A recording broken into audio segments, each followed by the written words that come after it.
ബംഗ്ലാദേശിന്റെ ഭരണസിരാ കേന്ദ്രങ്ങളിൽ കത്തിപ്പടർന്ന പ്രതിഷേധത്തിന്റെ നായകരിൽ ഒരാൾ കൊല്ലപ്പെട്ടിരിക്കുന്നു. മുഖം മറച്ചെത്തിയ കൊലയാളികൾ ആ ചെറുപ്പക്കാരനെ വെടിവെച്ചു കൊല്ലുകയായിരുന്നു. ആരാണ് കൊല്ലപ്പെട്ട ഷെരീഫ് ഒസ്മാൻ ഹാദി?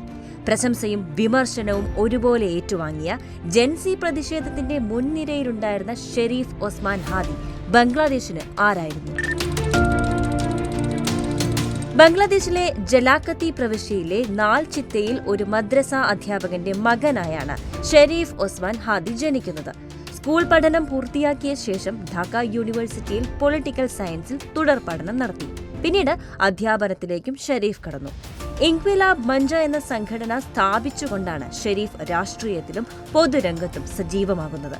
സാമൂഹ്യ സാംസ്കാരിക സംഘടന എന്ന രീതിയിലായിരുന്നു ഇൻക്വിലാബ് മഞ്ചയുടെ തുടക്കമെങ്കിലും പിന്നീട് തീവ്ര നിലപാടുകളുള്ള സംഘടനയായാണ് ഇൻക്വിലാബ് മഞ്ച കണക്കാക്കപ്പെട്ടത്. 2024 ജൂലൈയിൽ ബംഗ്ലാദേശിൽ ഷെയ്ഖ് ഹസീനയുടെ സർക്കാരിനെതിരെ ഉയർന്ന വമ്പൻ പ്രതിഷേധത്തിന്റെ മുൻപന്തിയിൽ ഇൻക്വിലാബ് മഞ്ചയും ഹാദിയും ഉണ്ടായിരുന്നു.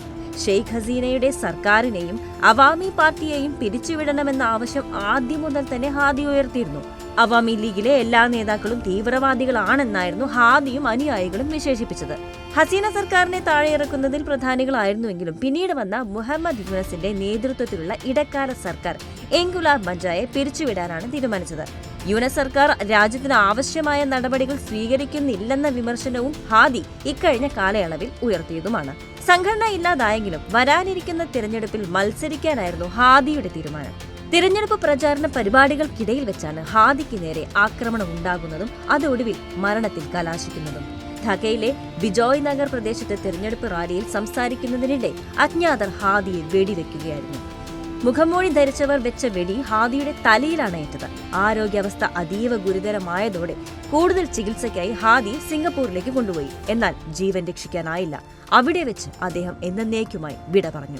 ഷെയ്ഖ് ഹസീന സർക്കാരിനെ മാത്രമല്ല ഇന്ത്യയെയും രൂക്ഷമായി തന്നെ വിമർശിക്കുന്ന ബംഗ്ലാദേശിലെ യുവ നേതാക്കളിൽ ഒരാൾ കൂടിയായിരുന്നു ഹാദി.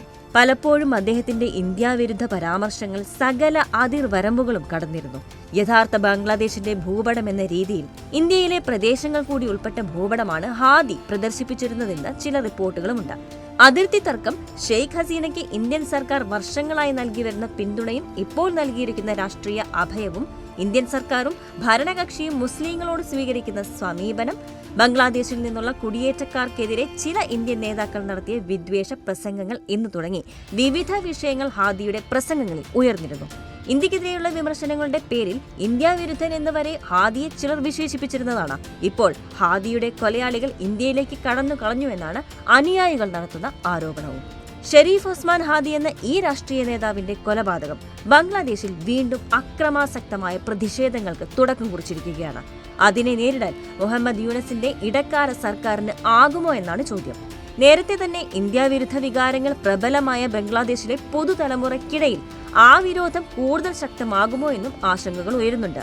ഹാദിയുടെ കൊലപാതകികൾ ആരെന്ന് എത്രയും വേഗം കണ്ടെത്തിയില്ലെങ്കിൽ കാര്യങ്ങൾ കൂടുതൽ ഗുരുതരമായേക്കാമെന്നും റിപ്പോർട്ടുകളുണ്ട്.